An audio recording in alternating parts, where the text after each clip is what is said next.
नमस्ते दोस्तों, welcome back to our channel. आज हम 2019 की द लॉन्ड्रोमैट नाम की मूवी को एक्सप्लेन करेंगे। ये मूवी आपको फाइनेंशियल मार्केट की बारीकियां और इसमें होने वाली धोखाधड़ी से रूबरू कराएगी। ये महज एक फिल्म नहीं है, बल्कि फाइनेंस इंडस्ट्री का वो काला चेहरा है जिसने पैनामा पेपर्स का पर्दाफाश किया और कैसे अमीर लोग अपना कैश छिपाने की कोशिश करते हैं, टैक्स से कैसे बचते हैं और कैसे अपनी ब्लैक मनी को व्हाइट मनी में बदलते हैं। तो जानने के लिए वीडियो आखिर तक जरूर देखिएगा और दोस्तों वीडियो पर कमेंट और वीडियो को शेयर करना मत भूलिएगा।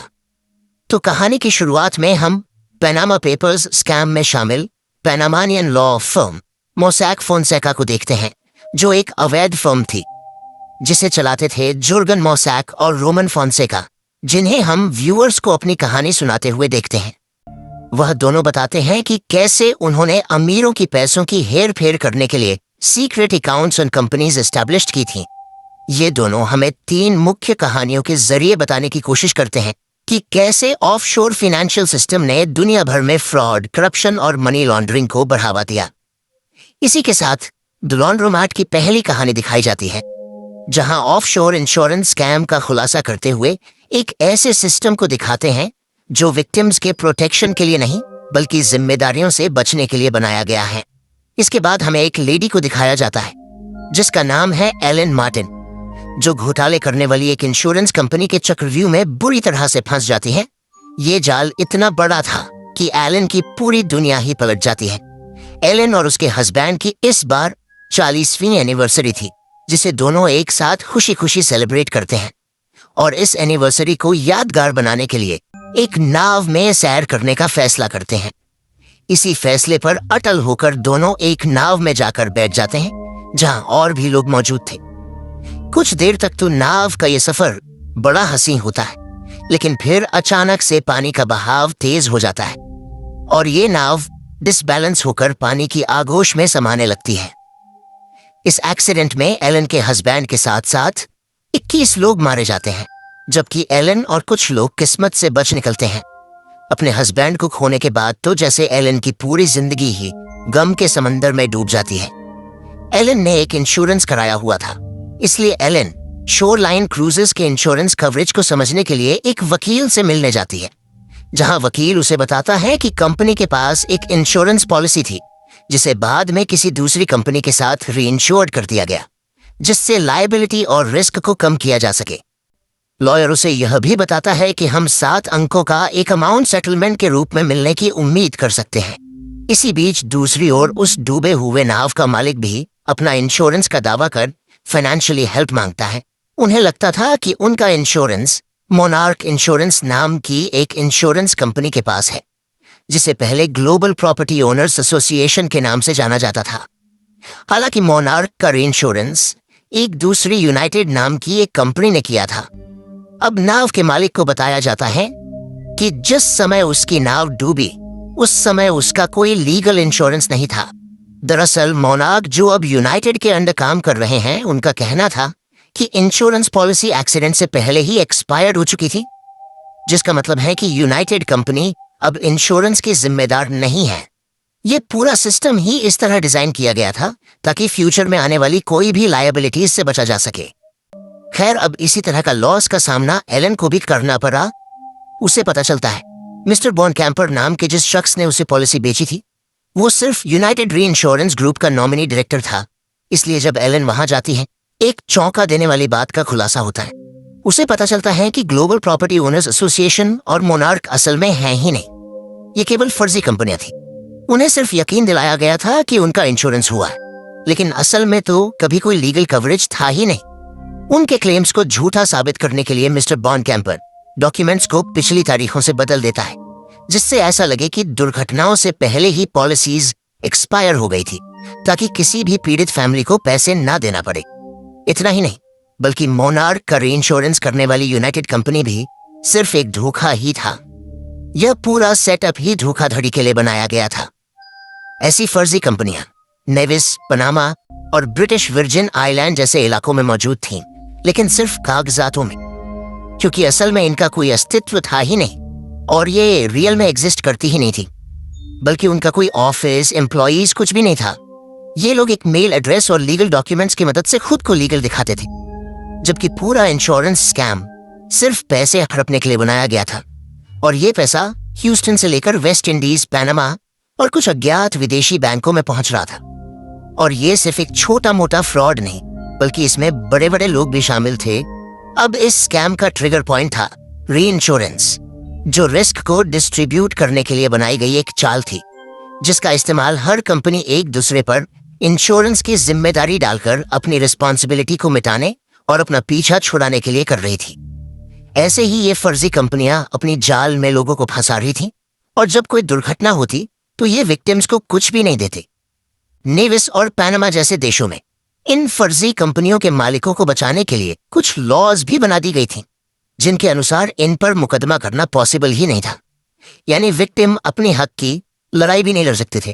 अगर कोई इनकी ये करतूत रिवील करने की कोशिश भी करता तो इन कानून की मदद से ये धोखाधड़ी के मालिक उस कंपनी को बंद करके उसकी जगह दूसरी कंपनी खोल लेते थे, और इस तरह बिना किसी नुकसान और दबाव के ये फर्जी कंपनियां बिना रुके चलती ही रहती थी।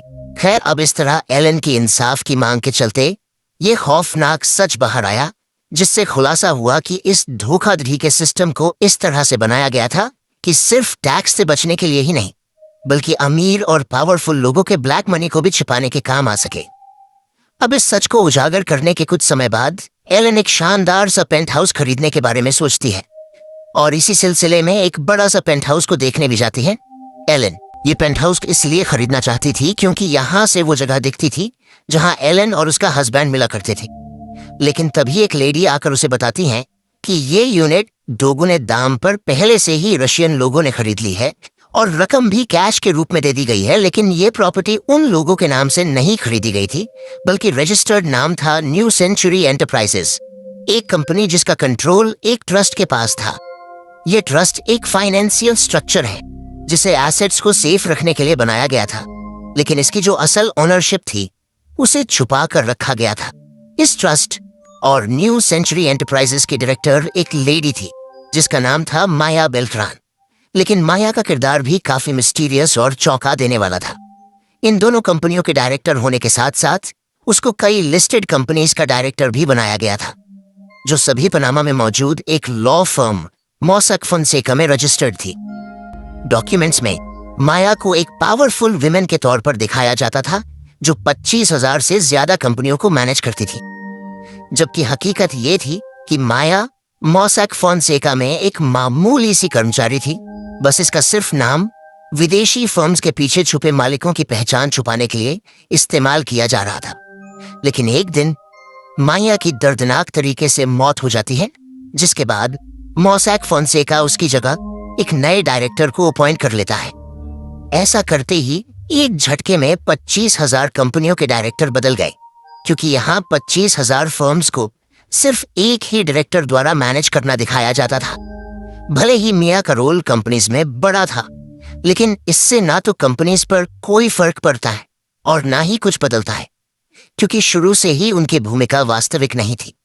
कंपनी के डायरेक्टर के रूप में लिस्टेड लोगों के नाम सिर्फ डॉक्यूमेंट्स पर ही दिखाई जाते हैं, जो असल में बेनिफिशियरीज की आइडेंटिटी को छुपाने का काम करते हैं।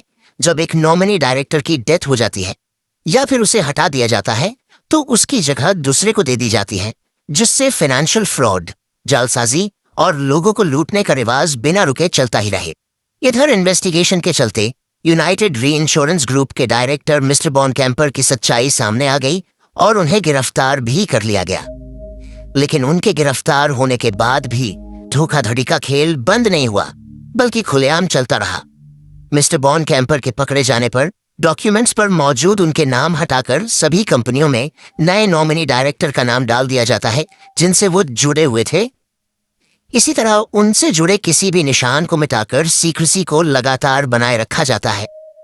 अब हमें इस मूवी की दूसरी कहानी दिखाई जाती है, जो कि चार्ल्स नाम के एक अफ्रीकन बिलियनर की है, जो एक फेक इन्वेस्टमेंट कंपनी का यूज करके अपनी बेटी को ही धोखा देता है। और साथ ही चार्ल्स अपनी विशाल संपत्ति को टैक्स लेनदारों और कानूनी जांच से बचाता है, और मॉसक फोंसेका इस सब में उसको पूरी तरह से मदद करती है। अब हमें दिखाया जाता है चार्ल्स की बेटी सिमोन को, जो यूनिवर्सिटी से ग्रेजुएशन की डिग्री हासिल करने वाली है। इसीलिए चार्ल्स अपनी बेटी के लिए एक ट्रस्ट बनाने का फैसला करता है। लेकिन सब कुछ तब बदल जाता है जब सिमोन को एक चौंकाने वाली सच का पता चलता है। दरअसल चार्ल्स का सिमोन की दोस्त के साथ अफेयर चल रहा था। जब उसे इस बात का पता चलता है, सिमोन बहुत ज्यादा गुस्सा होती हैं। तब चार्ल्स उसे शांत कराने के लिए व्हाइट क्लाउड एंटरप्राइजेस के शेयर्स देने का वादा करता है, जिनकी कीमत करीब $20 मिलियन थी, ताकि सिमोन ये बात अपनी मां को ना बताए। चार्ल्स अपनी वाइफ से अपनी इस करतूत को छुपाने की कोशिश करता है, लेकिन फिर भी उसे आखिर इस बारे में पता चल ही जाता है।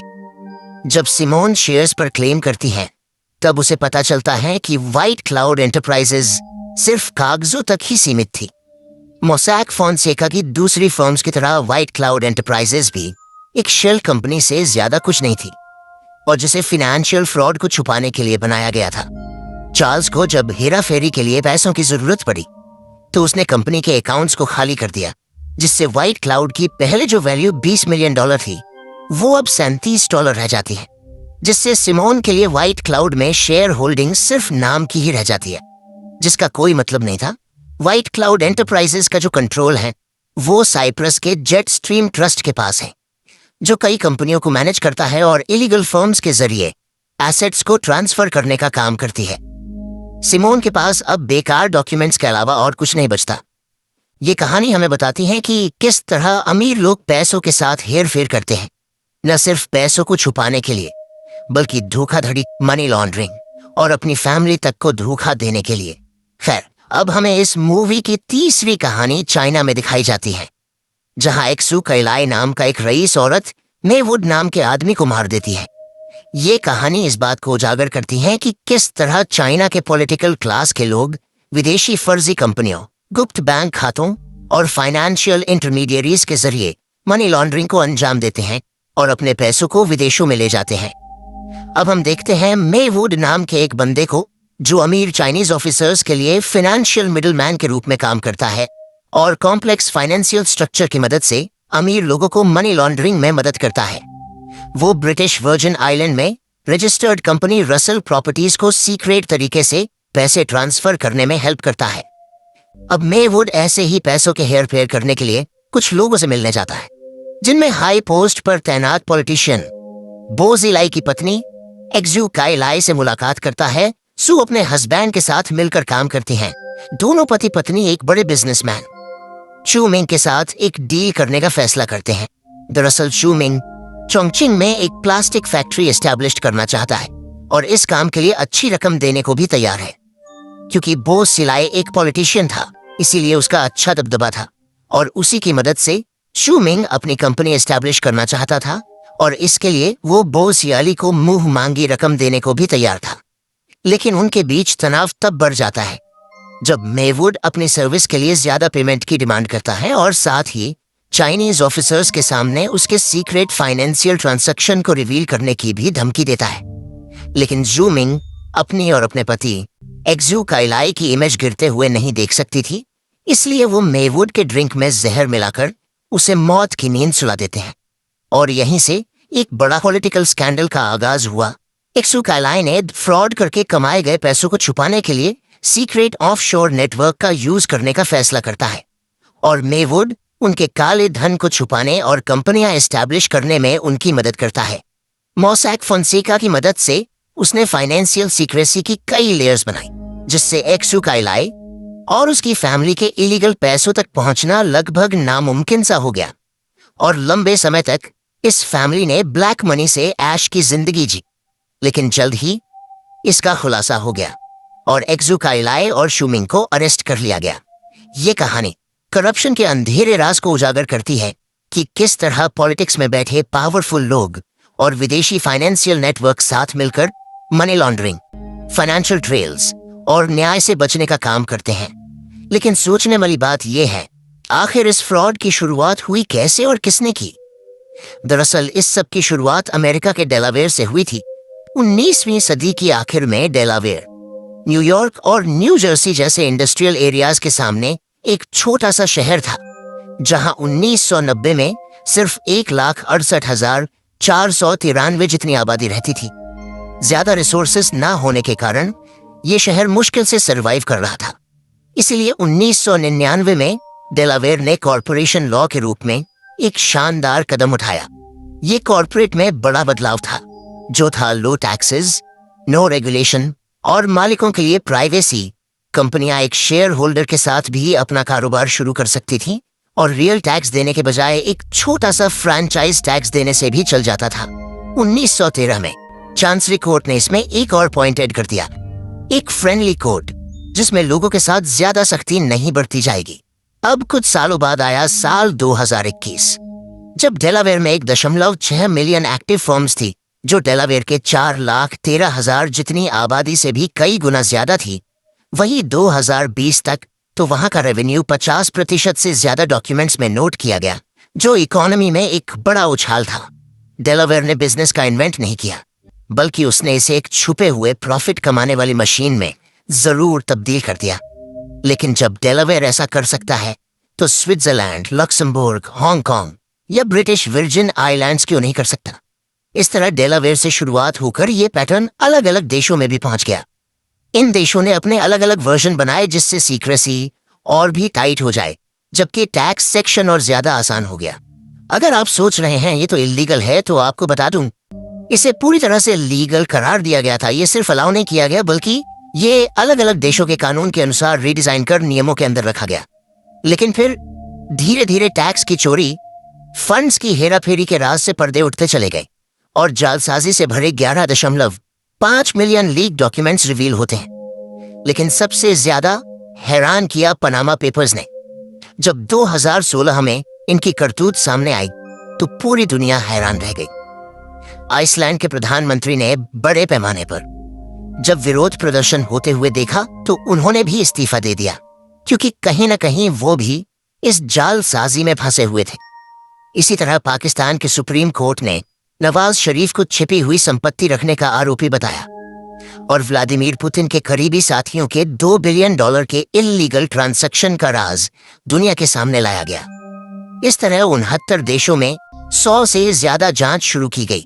2021 में सरकारों ने $1.3 बिलियन अनपेड टैक्सेस का खुलासा किया, लेकिन ये तो महज समुंदर की एक बूंद जितना था। सेंट्रल फर्म मोसैक फोंसेका की जांच के दौरान उनका भी काला चिट्ठा सामने आ गया और उसके फाउंडर जुर्गेन मोसैक और रोमन फोंसेका को गिरफ्तार कर लिया गया। लेकिन उन्होंने सिर्फ जेल में 3 महीने ही बिताए और ऑफिशियल तौर पर अपनी कंपनियां बंद कर दी। लेकिन इन कंपनियों से जो क्लाइंट और दूसरे लोग जुड़े हुए थे, वो पुलिस के हाथों से बच निकले। भले ही एक लॉन्ड्रोमैट बंद हो गया, लेकिन उसे बनाने वाली प्रणाली कभी बंद नहीं हुई। 2021 में द पेंडोरा पेपर्स ने खुलासा भी किया कि ये खेल अभी भी जारी है और अनुमान है कि $5.6 ट्रिलियन की विदेशी संपत्ति हर साल टैक्स मुक्त देशों में लुप्त हो जाती है, जबकि सरकार सेवाओं में कटौती करती है या हम में से बाकी लोगों पर टैक्स लगाकर अपने नुकसान की भरपाई करती है। जिससे ये सवाल उठता है कि जालसाजी का खामियाजा आखिर कौन भुगत रहा है?